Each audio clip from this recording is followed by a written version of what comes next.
دکتور علی طائف نے اپنی کتاب کے اندر ایک واقعہ نقل کیا ہے کہ چند نوجوان تھے، ایک لڑکی کو اغوا کر کے لے کے چلے گئے، وہاں گئے، اس کے ساتھ زیادتی کی، زنا کیا، شراب کی بوتلیں ساتھ لے کے گئے، جب اپنی خواہش پوری کی نشے کے اندر تو وہاں سے نکلے۔ اللہ بعض اوقات دکھاتے ہیں، اللہ دنیا دکھاتے ہیں، دنیا کو سامنے لے کے آتے ہیں۔ وہاں سے نکلے کہ کھانا کھانے کے لیے جاتے ہیں، تو راستے میں ایکسیڈنٹ ہوا، وہ جو بڑی گاڑی ہوتی ہے آئل والی، پٹرول والی، وہ آگ لگ گئی، تو بڑی کوشش کی آگ بجھانے کی، لیکن ان کی زبان پہ ایک ہی جملہ تھا، ہم سے عبرت حاصل کرو، ہم سے عبرت حاصل کر دو۔ کہا یہ کہتے کہتے سب کے سب دنیا سے چلے گئے، سب دنیا سے ختم ہو گئے۔ میرے عزیز بھائی اور دوستو، اپنی زندگی کو، اپنے نوجوانوں کی زندگیوں کو بدلیں، اپنی اولاد کی زندگیوں کو بدلیں۔ ہماری اولادیں کس طرف جا رہی ہیں؟ مکافات عمل کے اندر بھی یہ واقعہ نقل کیا ہے، 2006 کا واقعہ نقل کیا ہے۔ ڈاکٹر عبدالغنی صاحب، کل لاہور کی نویدہ نامی ایک لڑکی میرے پاس آئی اور اس نے آ کے اپنی کہانی سنائی، کہا مجھے موبائل پیش ہو گیا، محبت ہوگی،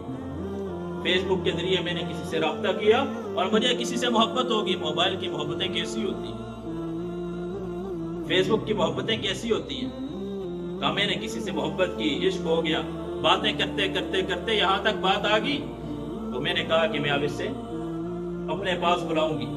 کہ دیکھیں میں نے جب وہ تھا لڑکا مجھے بڑی بڑی باتیں کرتا، میں چاند توڑ کے لاؤں گا فلاں، جیسی ہوتی ہیں عاشق معشوقوں کی باتیں ہوتی ہیں ہوائی دنیا کے اندر، ایک دوسرے کو باتیں کرتے، حقیقت کچھ بھی نہیں ہوتی، حقیقت کچھ بھی نہیں ہوتی۔ کہتے ہیں کہ میں گھر سے، میرا والد بڑا مالدار تھا، میں نے پیسے لیے، جو سونا میرے پاس تھا وہ بھی لیا، وہ میرا بات نکل گیا۔ تو جب اس کے پاس آئی تو آگے حالات کیا دیکھے، غریب آدمی ہے، کچا اس کا گھر ہے، وہاں جا کے مجھے رکھا، کچھ کام کاج کچھ بھی نہیں کرتا تھا۔ کہا کہ میں تو بڑی پریشان، ماں باپ کو بھی چھوڑ کے آگئی، ماں باپ بھی نہیں آگے، اب کدھر چلی جاؤں؟ کہا کہ نہ کچھ کام کرتا، جو پاس گھر سے چھپا کے پیسے لے کر آئی تھی وہ ختم ہو گئے، اس کے بعد سلائی وغیرہ کرتی، لوگوں کو کپڑے وغیرہ سی کے دیتی۔ کہا یوں میرا گزارا ہوتا رہا، کچھ یہ دن گزرے، یوں کی گندی عادت پڑی ہوئی تھی، کسی اور لڑکی کو یوں ہی تارے دکھانے شروع کر دیے، اب اس کے ساتھ شادی کر لی، دوسری شادی بھی کر لی، تیسری بھی کر لی۔ کہا میں نے کہا کہ جب مجھے پتہ چلا کہ تو دوسری شادی کیوں کی، تو میں نے کہا مجھے طلاق دے دو۔ کہا فوراً سے مجھے 3 طلاقیں دے دی۔ میرے 2 بیٹے پیدا ہوئے تھے، میں نے کہا کہ میری اولاد مجھے دے دو، بیٹے تو میرے حوالے کر دو۔ کہا 10 لاکھ روپے لے کر آؤ گی تب تجھے دوں، 10 لاکھ لے کر آؤ گی تب تیرے حوالے تیری اولاد کروں گا۔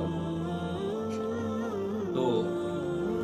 کہتی ہے میں گئی اور لوگوں کے برتن مانجتی رہی، لوگوں کے گھروں میں کام کاج کرتی رہی، سلائی وغیرہ، لوگ کو کپڑے دے کے سلائی کا کام کر کر کے کئی سالوں کے اندر 4 لاکھ جمع کیا، اور وہاں سے میں واپس آئی اس کی طرف کہ اپنی اولاد تو لے کے جاؤں، کوئی تو میرا سہارا بنے، ماں باپ بھی چھوٹ گئے، سب کچھ چلا گیا، میں تو تنہا رہ چکی ہوں، میرا تو کوئی بھی نہ رہا، اپنی اولاد تو لے کے آؤں، یہی بڑے ہو کے میری پرورش تو کریں گے، میرے تو ذریعہ تو بنیں گے، میرے بازو بنیں گے۔ تو اس کے پاس کی، تو اس ظالم کے پاس تیزاب کی بڑی بوتل تھی، اس نے ساری کی ساری میرے اوپر ڈھیر دی۔ کہا میرا جسم جل گیا، اور جسم کے ساتھ جو گوشت تھا یہ لوتھڑے گرنے شروع ہو چکے، آنکھیں اندر چلی گئی، ساروں کے گوشت سارا کا سارا گل گیا۔ کہا وہاں سے میں آئی، اور لوگ میرے پاس آتے، جب مجھ سے پوچھتے پھر ان کو کہتے کہ یہ میری محبت اور میرے عشق تھا، یہ میری موبائل کی محبت تھی کہ ماں باپ بھی چلے گئے، بھی بچے بھی چلے گئے، میرے بچے بھی مجھ سے جدا ہو گئے، خامد بھی جدا ہو گیا، آج اکیلی بیٹھی ہوئی، کوئی بھی میرا سہارا نہیں۔ میرے عزیز بھائیو دوست، یہ محبتیں کیسی ہیں؟ ایک بزرگ تھے نا، ایک مرید ان کے پاس آیا، تو ان کی ایک باندھی بھی تھی، تو باندھی ان کے سامنے کھانا لا کے رکھنے لگی، تو اس مرید کی نگاہ پڑی، تو خوبصورت وہ لڑکی، خوبصورت تھی باندھی، اب اس نے نگاہ دیکھی تو ظاہر غلط نگاہ تو سامنے نظر آ جاتی ہے، اس کی نگاہ کیسی ہے، پاکیزہ نگاہ اور دوسری نگاہ میں فرق تو نظر آ جاتا ہے۔ جب اس نے دیکھا تو باندھی نے اپنے شیخ کو کہا کہ جو مرید آپ کے پاس آیا بیت ہونے کے لیے، اصلاح کروانے کے لیے، تو اس کی یہ نگاہ ہے، اس نے اس نظر سے مجھے دیکھا ہے۔ تو شیخ تھا، بزرگ تو اللہ والے تھے، وہ تو سمجھتے تھے، انہوں نے وہ جو ایک دوائی منگوائی جس سے انسان کا پیٹ جاری ہو جاتا ہے، اس کو کہا یہ تم کھا،